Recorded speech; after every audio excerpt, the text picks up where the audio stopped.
সকাল। মাহি তার ঘরে খেলছে, খেলনা বিছিয়ে রেখেছে। মা আসলেন এবং বললেন, মাহি, খেলনা শেষে নিজে পড়ে রাখবে তো? মাহি হাসল আর বলল, হ্যাঁ মা, আজ আমি সব ঠিকভাবে রাখব। পরে মাহি আর তার বন্ধু রানা একসাথে খেলতে খেলতে খেলনা বাইরে চলে গেল।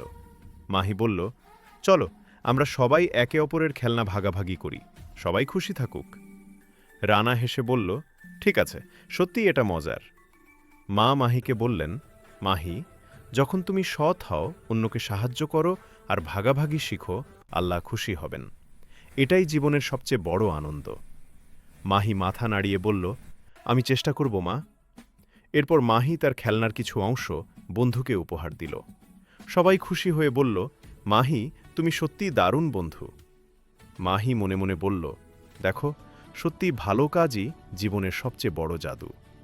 শেষে মাহি মাকে বলল, মা, আজ আমি শিখেছি সত্য বলা, সৎ হওয়া আর ভাগাভাগি করা সত্যি অনেক বড় জাদু।